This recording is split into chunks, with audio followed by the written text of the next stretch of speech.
Le 31 décembre 2019, à Wuhan, en Chine, est signalé le premier cas de Covid-19. Une maladie qui peu à peu s'est propagée dans le monde entier.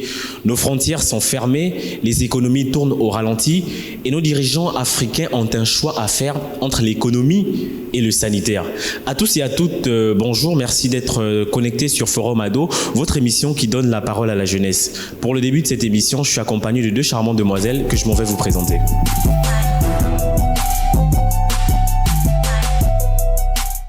À ma droite avec nous, mademoiselle Dilebou Moussavou Leslie, bonjour. Bonjour Marvin. Leslie, vous allez bien? Ah oui, je vais très bien, merci. Et vous? Je me porte pour le mieux, c'est gentil.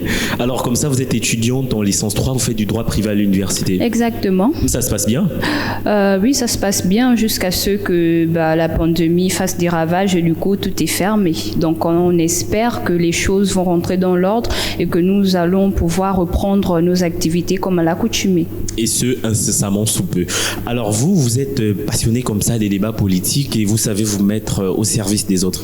Exactement, parce que déjà je m'identifie dans ces autres, comme vous l'avez si bien cité. Du coup, étant donné que je m'identifie en eux, c'est pour cela que j'œuvre en fait pour le bien commun. Une politicienne en devenir? C'est mon rêve. C'est très bien, pourvu qu'il s'y réalise. Alors à vos côtés, pour démarrer cette émission, mademoiselle Maïmouna Abdul Kadir, bonjour à vous. Bonjour Marvin. Votre foulard, il est très bien attaché. Merci. Alors vous êtes étudiante aussi en droit, vous êtes étudiante en droit également, et vous êtes une fervente militante du changement et de la bonne gouvernance. Bien entendu. C'est pourquoi je suis dans un parti politique nommé Pour le changement, PLC en acronyme. Et nous ouvrons pour le changement, nous voulons l'alternance politique. Alors le Covid-19, c'est une réalité qui nous frappe, qui saisit tous nos pays africains. Et aujourd'hui, nous avons comme ça choisi de soulever le débat. Mais avant d'aller un peu plus loin, nous allons nous acclimater justement aux mesures barrières. Je crois que c'est comme ça qu'on le dit. Je sais pas si vous pouvez, voilà. On va montrer l'exemple. Bon, j'ai déjà fait, hein. Bon, je vais le faire.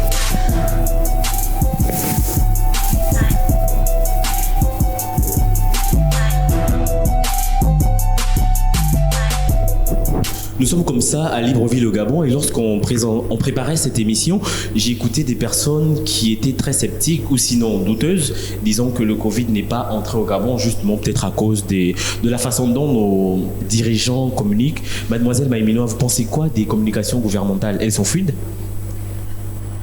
Bon, là en ce moment c'est pas la politique qui parle, c'est la citoyenne gabonaise qui parle.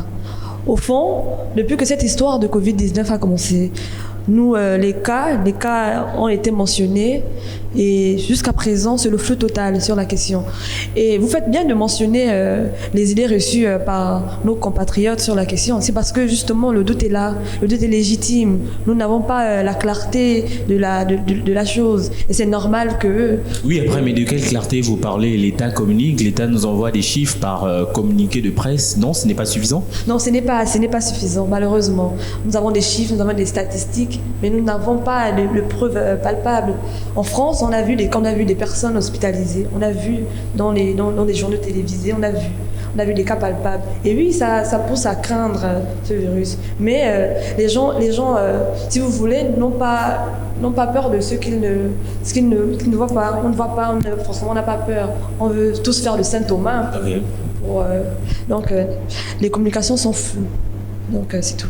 Mademoiselle Dilebou Leslie, dans les quartiers, les gens disent que les Africains sont suffisamment robustes, qu'on a des anticorps comme ça, solides, que c'est un virus qui ne peut pas nous atteindre. Vous pensez quoi de ces façons de penser? Franchement, c'est ça tout le problème avec l'Africain. C'est que la réalité africaine... c'est le postulat en fait du Saint Thomas, comme ma compatriote venait de le dire. Donc on ne voit pas la chose, on n'y croit pas en fait. Mais je pense que ces raisonnements sont totalement déplacés. Parce qu'on ne devrait pas attendre que ça se produise d'abord chez nous pour pouvoir prendre conscience, pour pouvoir mesurer l'ampleur de la chose. Que moi je préconise, en fait, le message que je voudrais faire passer à mes compatriotes, c'est de prendre conscience du phénomène. Parce que si on a déjà vu comment ça a eu à faire des dégâts dans d'autres pays, et on parle de pandémie en plus, on parle pas de maladie. Une pandémie, ça se propage à une vitesse exponentielle, franchement. Donc prenons conscience, le virus, il est bien là, donc nous devons prendre conscience en respectant les gestes barrières. Ok, c'est bien dit. Et puisque vous parlez justement d'anticipation, je crois que j'ai entendu ce mot dans votre argumentation tout à l'heure. Le 30 janvier, l'Organisation mondiale de la santé a déclaré l'urgence de santé publique de portée internationale. Mais est-ce qu'on ne peut pas dénoter aujourd'hui une forme de manque d'anticipation de nos dirigeants africains? Je crois qu'au 30 janvier, on n'avait pas encore enregistré de cas en Afrique, au Gabon. Oui. Tout à fait. Mon raisonnement là-dessus, il est sans appel. On parle clairement de manque d'anticipation de nos dirigeants africains. Je vais citer un adage qui dit « Gouverner, c'est prévoir et prévoir, c'est concevoir des mesures avant les autres ». Je pourrais même rajouter c'est également concevoir des mesures avant même que le fléau ne nous atteigne. Ceci étant, le premier cas se fait savoir en Chine en 2019, décembre 2019. Décembre 2019. Ouais. L'OMS déclare l'urgence sanitaire mondiale le 30 janvier. Le Gabon enregistre son premier cas le 12 mars 2020 et on commence à prendre des mesures à partir du 14 mars 2020 également. Donc clairement, il y a un manque d'anticipation parce qu'on a entendu déjà ailleurs comment est-ce que le virus est en train de faire ravage. Malgré cela, on était censé anticiper déjà en prenant en avance des mesures. J'entends par ces mesures déjà la fermeture de nos frontières aériennes parce qu'on sait que l'Europe est le deuxième foyer le plus atteint, qui était le plus atteint par la pandémie. Mais malgré cela, chaque jour, des Européens rentraient et sortaient de notre pays comme bon leur semblait, c'était la cour du roi Peto. Nos dirigeants, ils ne faisaient rien. Par contre, ce qu'on a eu à faire en premier, c'était de fermer la frontière Gabon-Cameroun, quand on sait très bien que le pays n'est pas encore indépendant sur le plan de l'agroalimentaire. On n'est pas encore indépendant, mais on ferme la frontière Cameroun. Le Cameroun où il n'y avait pas encore eu de cas. Par contre, l'Europe, deuxième foyer infecté, non, ils pouvaient rentrer et venir tranquillement et tout. Donc clairement, il y a un manque d'anticipation. Vous êtes du même avis? Dans la même veine que ma compatriote, je parlerai de manque d'anticipation, mais aussi de négligence. Parce qu'au fond, ce n'est que de la négligence. Décembre, si nous sommes de décembre jusqu'en mars, et ce n'est qu'en mars et dernièrement, en avril, la semaine dernière, que le président de la République, Ali Bongo Ondimba, a procédé aux mesures d'accompagnement, on voit clairement qu'il y a une négligence. Et au fond, nous devons tirer des conséquences. C'est clair, purement et simplement, c'est tout. Mais... Après, c'est de dire que l'Afrique s'est retrouvée dans le même bain pratiquement. Aujourd'hui, il n'y avait pas de cas avérés. En Sao Tomé et Principe, il y a quelques jours, c'était parmi les derniers pays qui n'étaient pas atteints. On nous a dit de sources sûres qu'il y a quelques cas infectés actuellement. Alors, il faut croire que la mauvaise gestion de cette pandémie est commune à tous les dirigeants africains. C'est tout. Et il faut les mettre face à leurs responsabilités. C'est tout ce qu'on peut faire. Parce qu'au fond, c'est nous, le peuple, la population africaine, qui est au fond sacrifiée. Encore une fois. C'est tout. Le secrétaire général de l'Organisation des Nations Unies, lors d'une allocution, dit que l'Afrique doit s'attendre au pire. En tant que jeune africaine, comment vous analysez ces propos? Au-delà d'être frustré et d'être choqué par ces propos, c'est surtout réaliste. Ce sont des propos réalistes. Pourquoi vous trouvez que c'est frustrant? Pourquoi être choqué par ces propos? Choqué parce que, au fond, l'Afrique...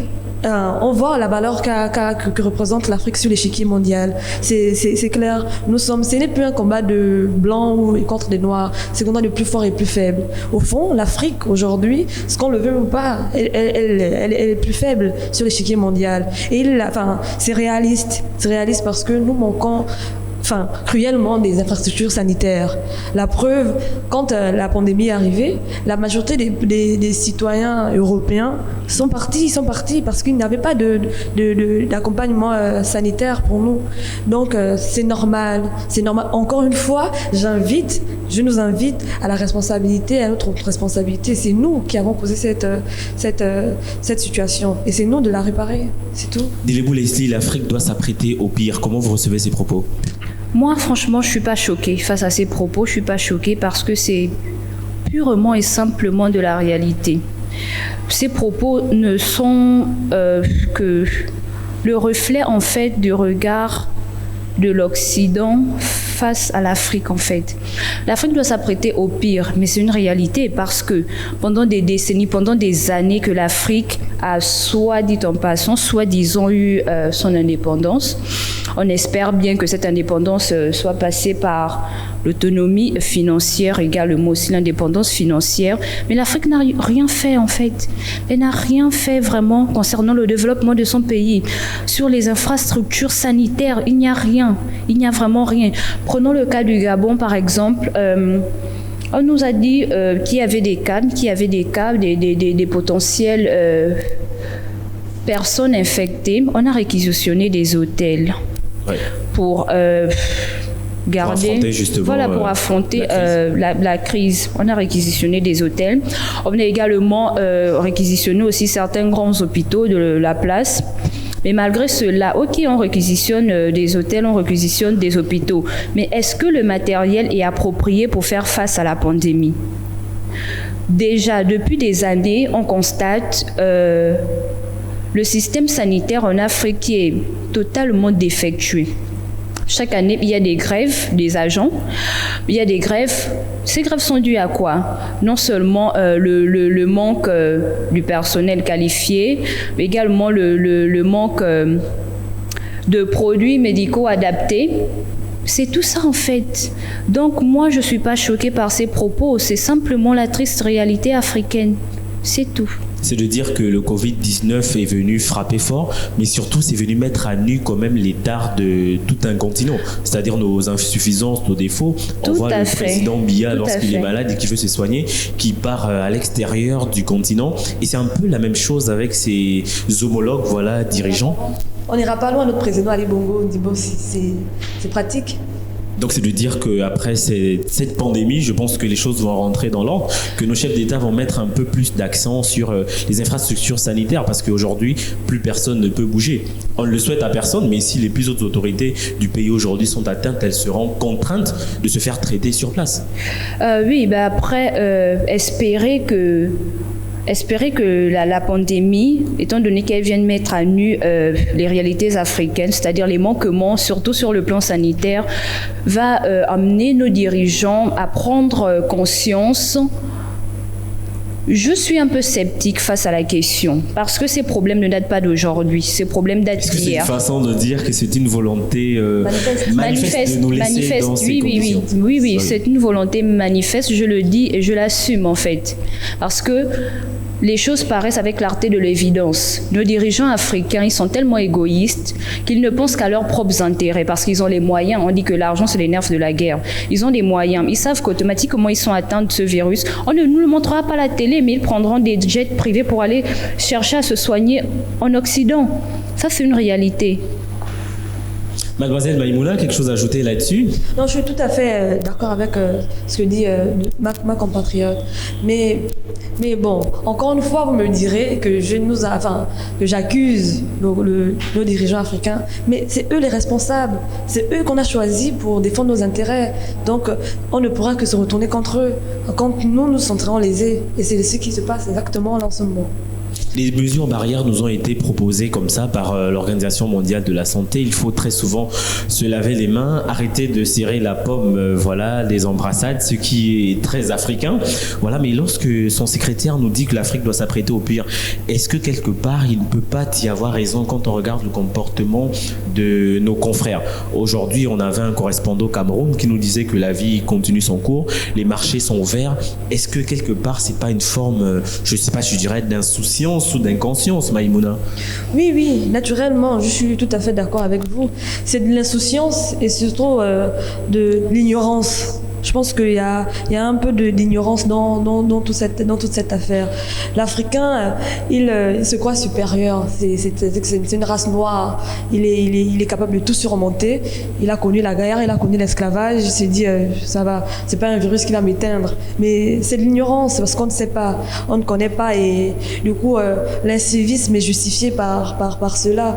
Mais après, j'ai envie de dire, si peut-être faudrait-il accentuer encore une fois les sensibilisations sur la question et mettre l'Africain face à ces réalités et peut-être observer, faire discourir encore et encore une fois sur les sensibilisations, sur les gestes barrières. C'est peut-être tout ce qui pourra empêcher l'Africain d'être aussi incivique. Leslie Dilebou, des gens meurent autour de nous, le Covid-19 est là, il frappe fort, mais malheureusement nos habitudes ne changent pas, on nous parle de confinement, mais c'est difficile à supporter pour nous. Après, il va falloir choisir, que chacun soit responsable de ses choix en fait. Le Covid, c'est une réalité maintenant, ce n'est plus qu'une menace, c'est maintenant une réalité. Que celui qui choisira d'être insouciant sache qu'il met non seulement sa vie en danger, mais également la vie de ses proches également en danger.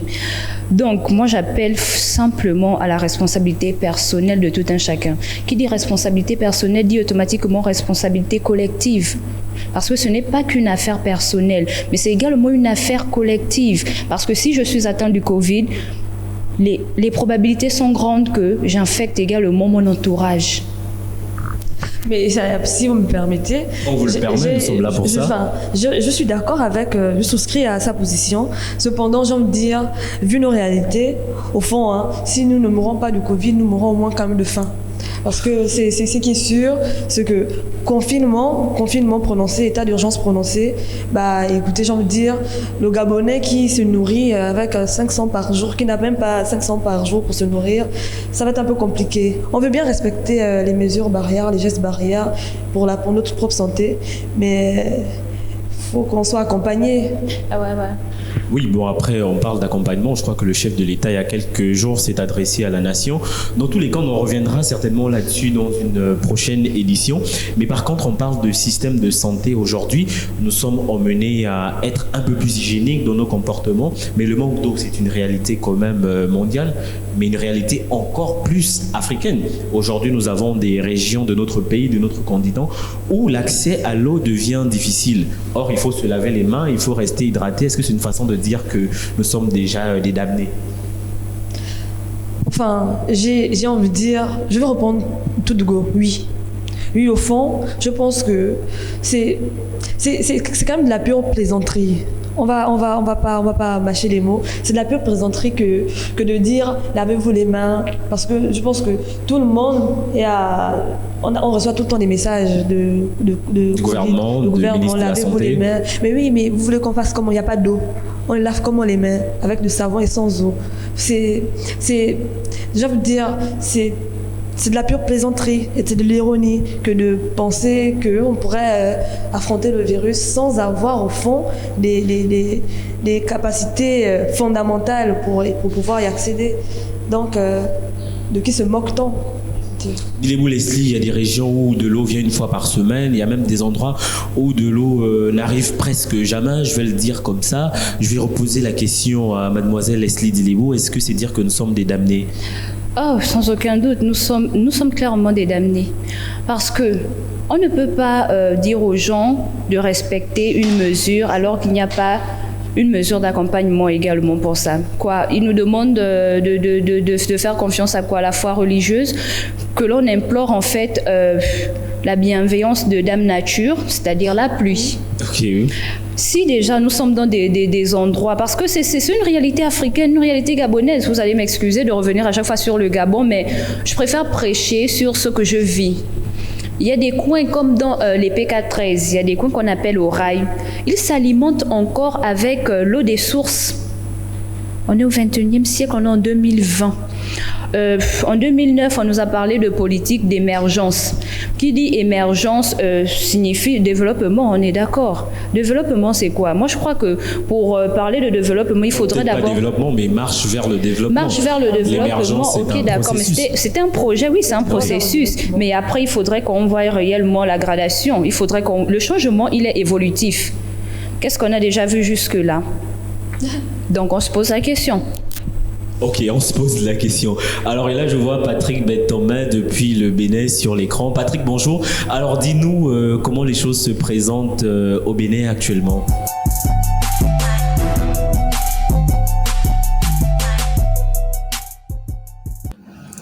Salut Howard. Dans le contexte du coronavirus, le gouvernement béninois a pris diverses mesures. La première mesure concerne l'installation d'un cordon sanitaire qui a permis d'isoler les 9 villes identifiées à risque des autres localités du Bénin. La deuxième mesure concerne l'isolement et le confinement systématique de tous les passagers à destination de Cotonou dans un complexe hôtelier pendant une durée de 14 jours. Au bout de ce délai, ils sont automatiquement soumis à un dépistage. La troisième mesure concerne l'interdiction de tous les transports en commun. Seuls les taxis-motos sont autorisés et le transport des marchandises également. La quatrième mesure concerne la fermeture des écoles, des universités, des lieux de réjouissance, des églises, des lieux de culte, etc. La cinquième mesure est relative aux recommandations faites aux entreprises de respecter les mesures de distanciation sociale et de mettre à disposition des salariés la logistique nécessaire pour prévenir le coronavirus. Il faut donc remarquer qu'à ce jour, le Bénin n'a adopté ni un confinement total ni un confinement partiel.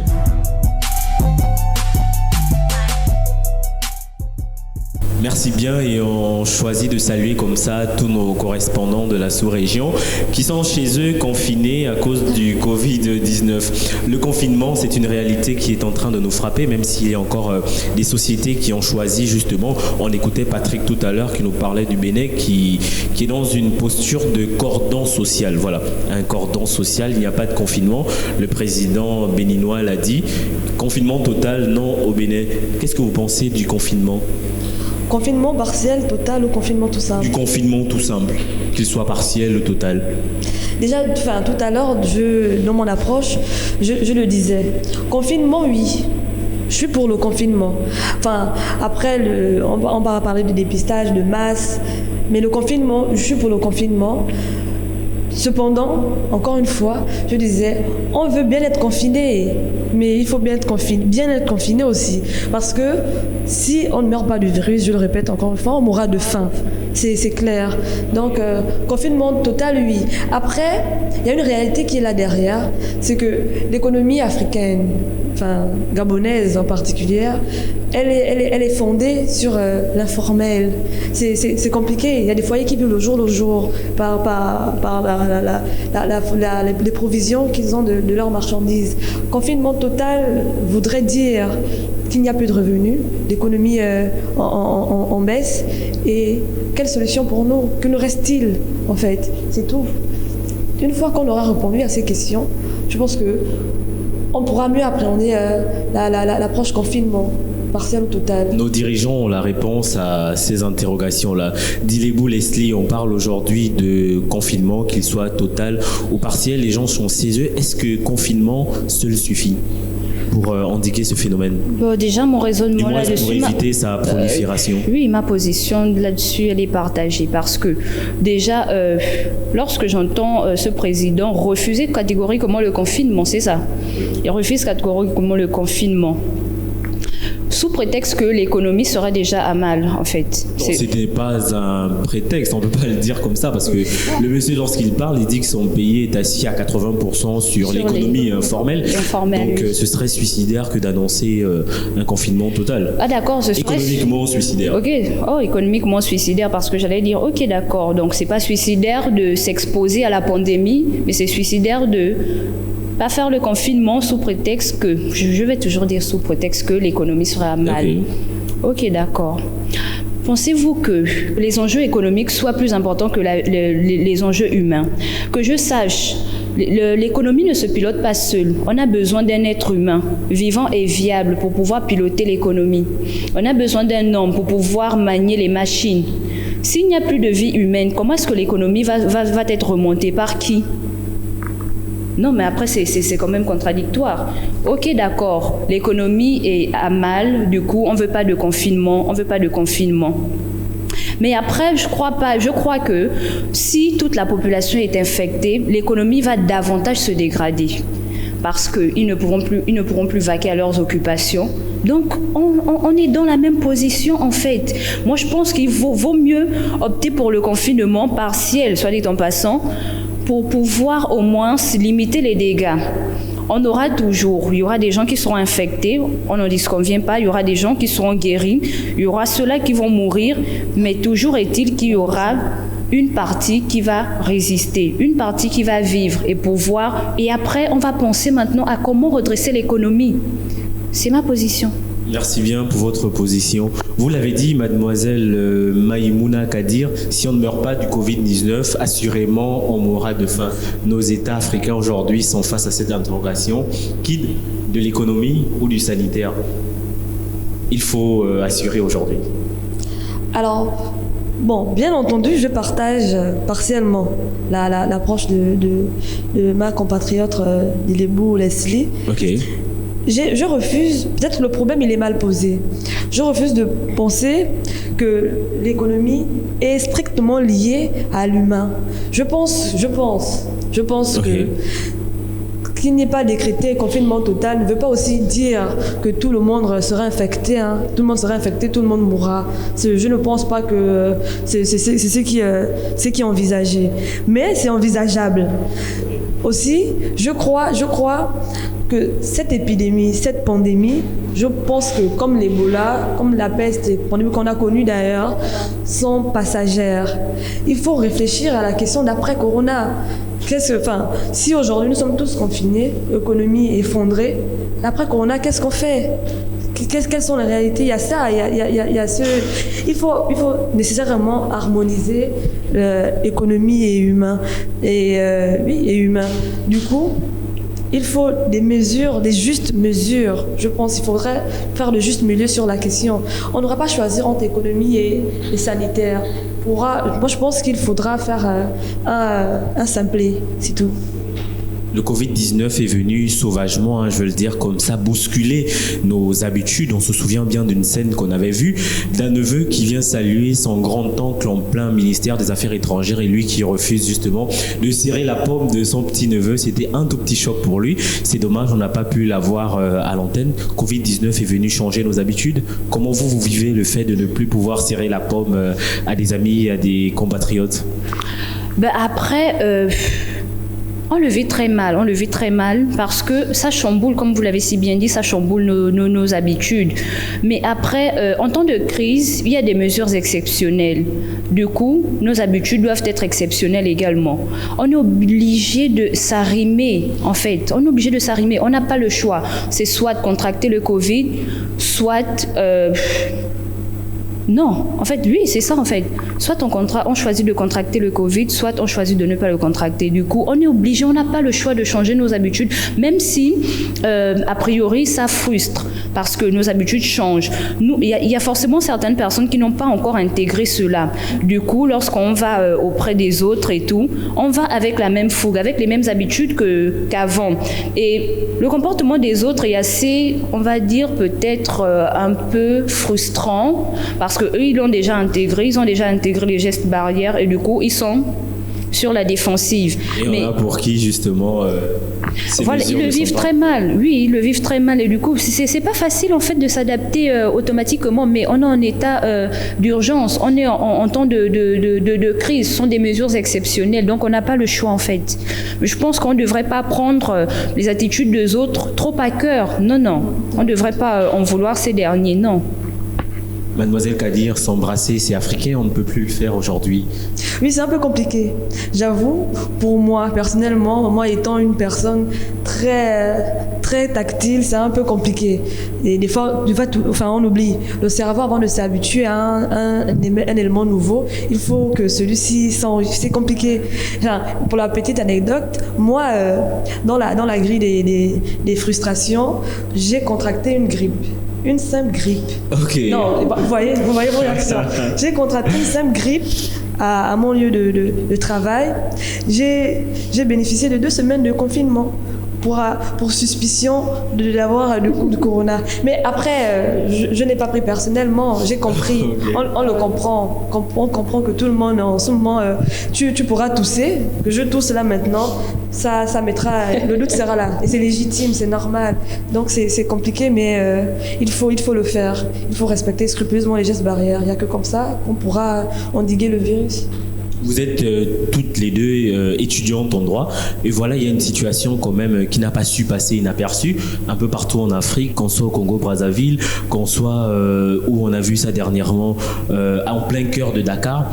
Il y a des couvre-feux justement qui ont été décrétés et les personnes qui sont justement mises sur le terrain pour s'assurer que ce qui est dit soit fait, je parle ici des policiers, on se rend compte que ces personnes vont jusqu'à frapper sur la population, on se rend compte que au moment où on parle d'éloignement social, où on parle de distanciation, ces gens-là se permettent justement de réunir des personnes, de les mettre dans des camions, de porter main. Vous, en tant que juriste en devenir, comment vous analysez cette situation? Vous savez, déjà, cette situation que ce soit en crise, en période de crise ou non, ça existait déjà. Ou en temps de paix. En temps de paix, en temps de crise, en temps de pandémie, ça existait déjà. Les policiers qui frappaient, parce que c'est le mot exact, qui frappent des concitoyens, ça existe. Mais le problème justement avec l'arrivée du Covid-19, c'est qu'il ne faut pas qu'on pense que l'état d'urgence ou l'état d'exception que nous vivons serait là pour justifier certaines irrégularités. C'est pas possible. Ce n'est pas possible, ce n'est pas admissible. Et j'ai envie de dire, aujourd'hui, sur le dos du Covid-19, tout pourra passer. On dira oui pour respecter les gestes barrières et les mesures gouvernementales. Il faudra peut-être pas utiliser le bâton. Mais rien ni personne ne justifiera une injustice. Ça, ce n'est pas possible. C'est vraiment pas tolérable.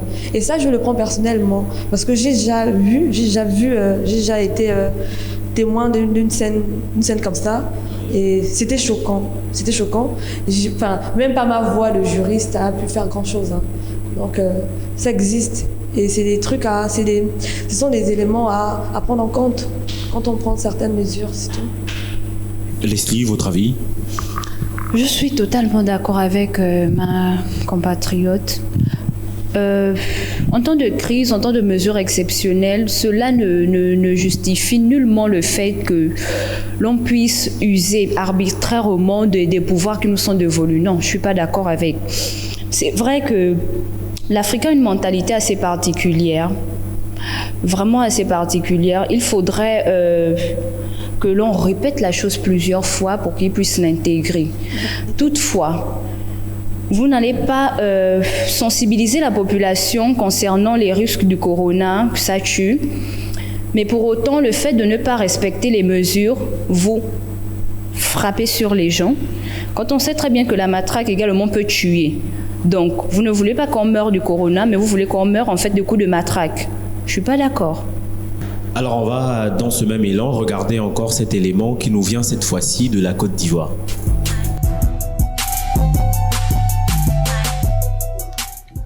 Bonjour Marvin, bonjour Forum Ado. Alors, depuis 2 semaines, je suis à la maison. Je travaille depuis la maison parce que le responsable dans la structure où je travaille, le FOSCA aussi, a décidé que les employés devraient rester à la maison pour se protéger et protéger les autres du coronavirus. Et donc, je suis à la maison, je travaille, je fais du télétravail. Je fais des sensibilisations sur la page Facebook de la structure où je travaille, notamment pour interpeller les populations sur la nécessité d'observer les mesures d'hygiène et de sécurité pour freiner cette pandémie. À côté de cela, je fais également beaucoup de lectures. Actuellement, je lis Esther Benbassa qui parle de violences sexistes et sexuelles en politique. Et le sport est également quelque chose que je fais depuis le début de ce confinement. Et ce confinement est une occasion assez spéciale. C'est une occasion assez spéciale qui va nous permettre de freiner le nombre de contaminés à Abidjan, qui est la ville la plus touchée de la Côte d'Ivoire. Et donc, il y a vraiment beaucoup de contaminés à Abidjan. Et pour freiner ce grand nombre de contaminés-là, je préfère rester à la maison, en espérant aussi que les autres puissent rester chez eux et pratiquer correctement les mesures d'hygiène et de sécurité qui sont préconisées dans la lutte de cette pandémie.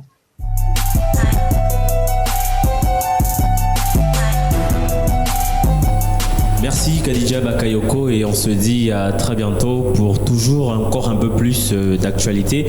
Au niveau de la Côte d'Ivoire, les établissements sont fermés, les lycées sont fermés, les universités sont fermées et quelque part dans la sous-région, il y a encore quelques établissements français qui poursuivent leur programme sans beaucoup d'inquiétude. Pour nous qui sommes dans des établissements populaires, vous pensez que l'école sur Internet, ça peut le faire? Absolument pas. Là, c'est pas possible. C'est n'est même pas envisageable. Quand on connaît nos réalités, je vais pas les décrire, mais je vais le faire. Finalement, je vais le faire. Pas d'internet, pas d'ordinateur pour tous, pas d'accès au forfait pour tous, pas d'argent. Excusez-moi, j'ai envie de dire, c'est de l'utopie. C'est penser rêver, faire l'école en ligne, c'est pas possible.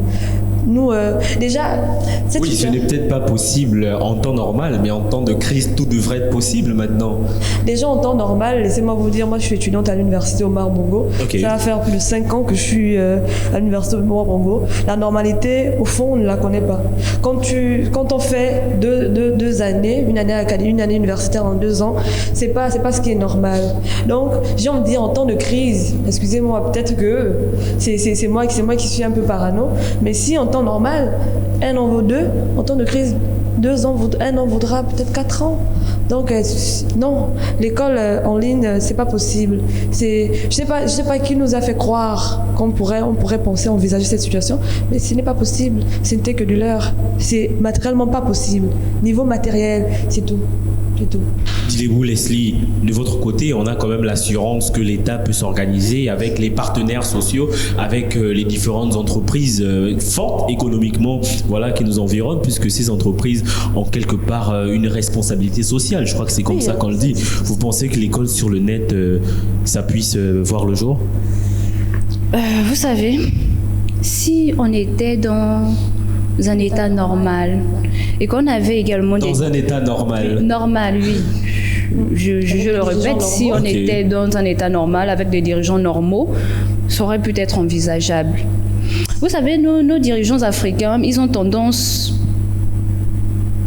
à nous promettre le paradis pour au final nous emmener dans un endroit où il n'y a même pas de bougie. C'est la triste réalité africaine. Ok, on nous parle de cours en ligne. Je me demande en fait si ces dirigeants, ils sont entourés en fait des personnes appropriées. Je me demande si leur cerveau tourne normalement. Parce que vous nous parlez de cours en ligne. Quand on sait très bien, est-ce qu'on a déjà d'abord mené une étude sur la couverture de réseau? Combien de Gabonais en moyenne, comme l'a dit ma compatriote, disposent d'un ordinateur? Combien de Gabonais en moyenne peuvent par jour avoir un forfait minimum de 500 francs? Combien de Gabonais en moyenne disposent d'un smartphone?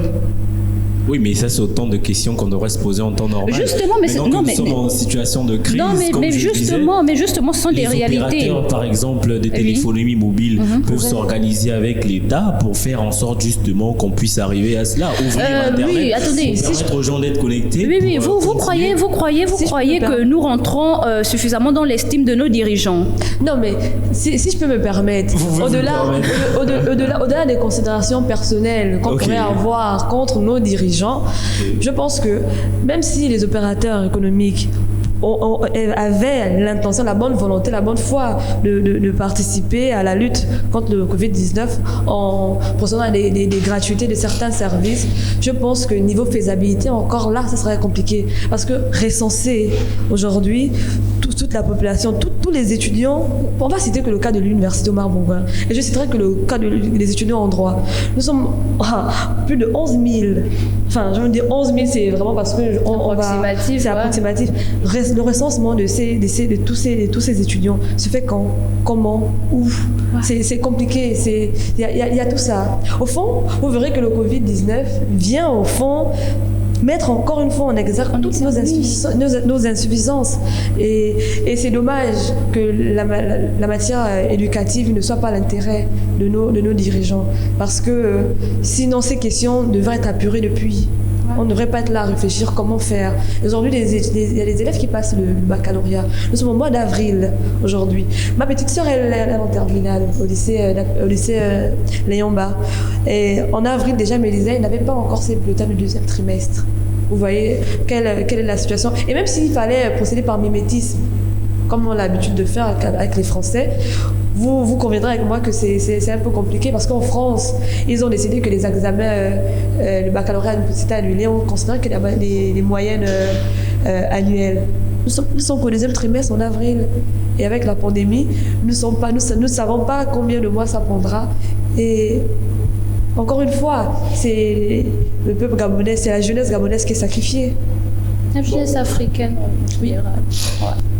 Bon, mais après, on se rend compte que l'anticipation n'était vraisemblablement pas au rendez-vous et d'aucuns sont en train de se nourrir d'une énergie du désespoir, pensant que la situation va se rétablir pour certains dans un mois, dans 3 semaines. Actuellement, que pensez-vous qu'on puisse faire justement pour s'arrimer à la situation actuelle et continuer l'université, continuer à étudier, ou simplement il n'y a pas de solution? Et je vais le redire, je vais reposer cette question: est-ce que nous sommes des damnés? Est-ce que l'éducation est sacrifiée, ou vous pensez qu'il y a des voies et moyens justement pour nous permettre de continuer à étudier dans ces temps de crise? Vous savez, je ne parlerai que de mon cas. Parce que je suis étudiante, encore une fois je le redis, je suis étudiante à l'université Omar Bongo.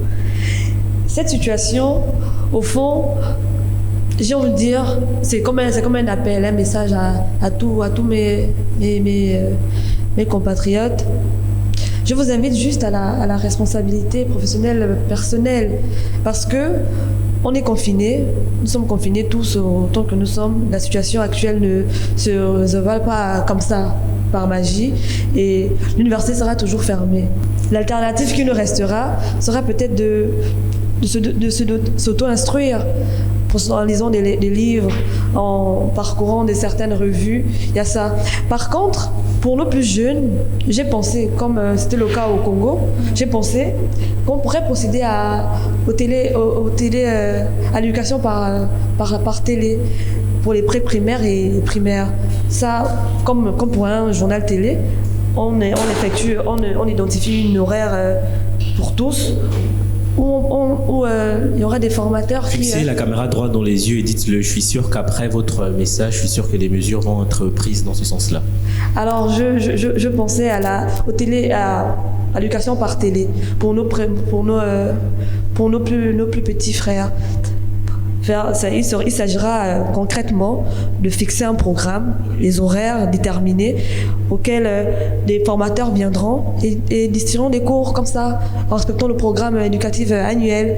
Et au fond, je pense que si ça n'indique pas le problème, ça atténue au moins l'éducation pour nos petits frères. Mais nous plus grands, je nous invite à notre responsabilité.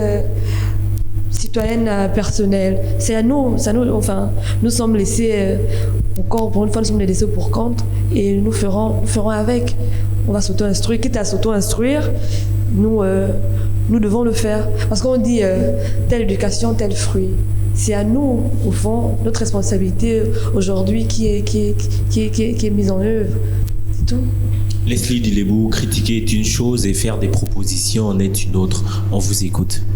Lorsque l'État est défaillant, le peuple doit prendre les commandes. Une fois de plus, je vais m'aligner totalement sur le raisonnement de ma camarade, c'est-à-dire faire appel à une responsabilité personnelle, c'est-à-dire l'auto-éducation. On a vu pour les plus petits, les primaires et pré-primaires, c'est faisable. Des cours via des programmes télé, ça se fait au Cameroun. Hier, j'étais en discussion avec un ami au Cameroun, justement. Je faisais quelques investigations à ce propos, étant donné que la pandémie, elle touche tous les pays. Alors, je lui demandais comment est-ce que ça se passe. Est-ce que les mesures concernant le secteur éducatif sont les mêmes chez vous également? Il a commencé par me dire, si tu veux un exemple, s'il te plaît, abstiens-toi de prendre le Cameroun. Parce que franchement, on est tellement indisciplinés chez nous, y compris les dirigeants. Donc du coup, j'ai pas entendu parler de ces mesures comme quoi on pourrait dispenser des cours en ligne.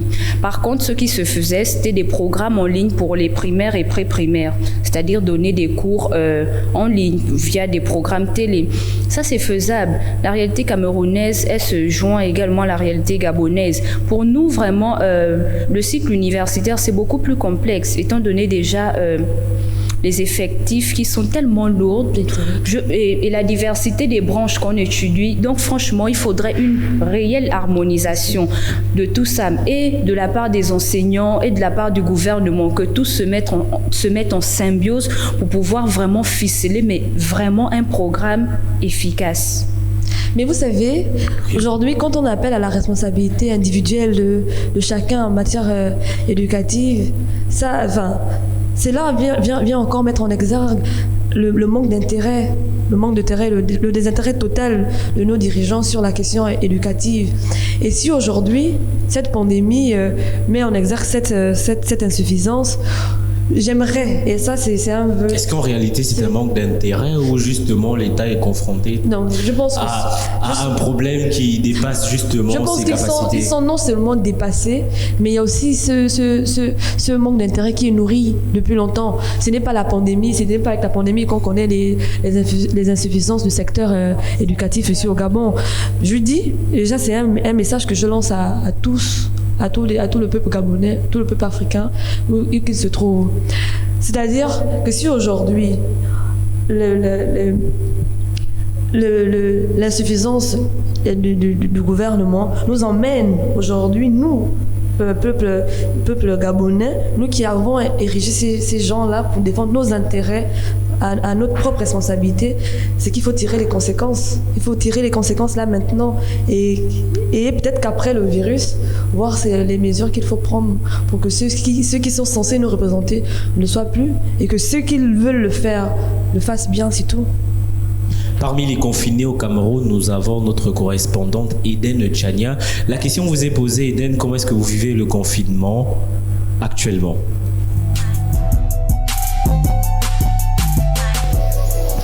Hello, depuis 2 semaines, je suis en mode confinement. Ce n'est pas évident, c'est vraiment très difficile, mais qu'est-ce que je fais pour occuper mon temps? Je me plonge dans la lecture, je me plonge dans les écrits, j'essaye de faire du sport à domicile et j'essaye aussi de rester avec les miens, c'est-à-dire ma famille. Ça faisait un bon bout de temps, donc je ne m'ennuie pas en tant que telle.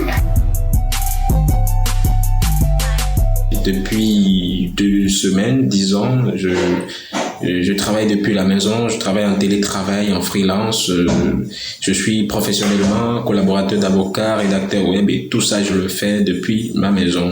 C'est assez compliqué, on va dire, de ne pas sortir, mais on s'y habitue très vite étant donné aussi que j'ai une nature casanière, voilà, ça passe et on espère que tout rentrera bientôt dans l'ordre et que les activités reprendront normalement.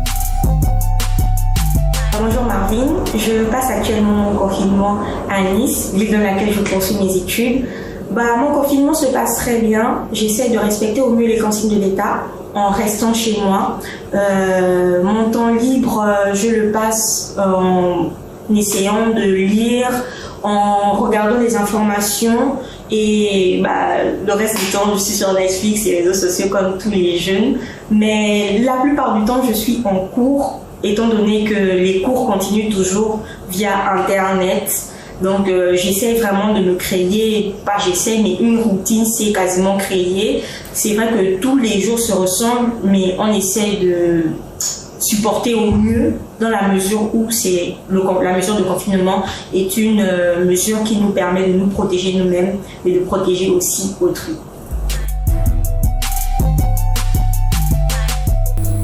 Alors merci à tous et à toutes, à tous nos correspondants qui ont pensé à nous et qui venaient de répondre là tout de suite à la question comment est-ce que vous vivez le confinement. Alors je suis en compagnie de mademoiselle Maïmouna et mademoiselle Dilebou. La parole est donnée à qui la veut pour un mot de fin.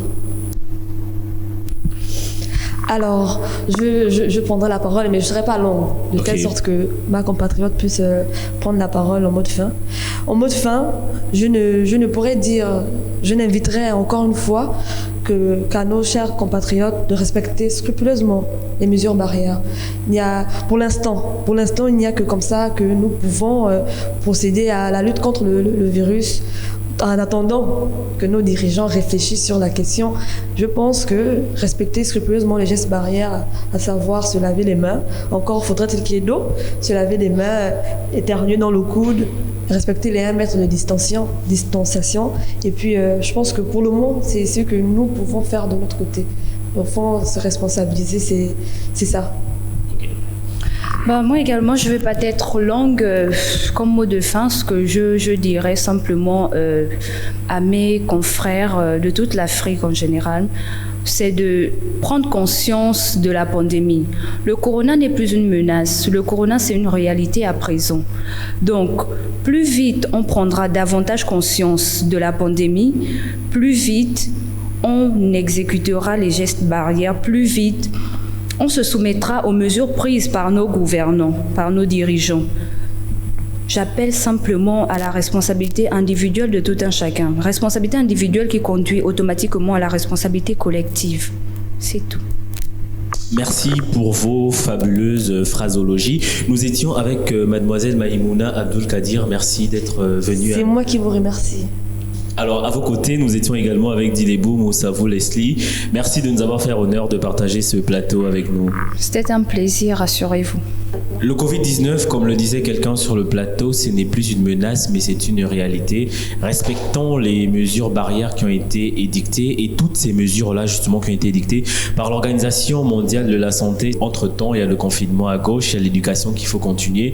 Nous invitons nos dirigeants, comme ça, africains, à mettre des mesures d'accompagnement. Le confinement est une chose, des mesures d'accompagnement, c'est une autre chose. Bonsoir chez vous, à très bientôt.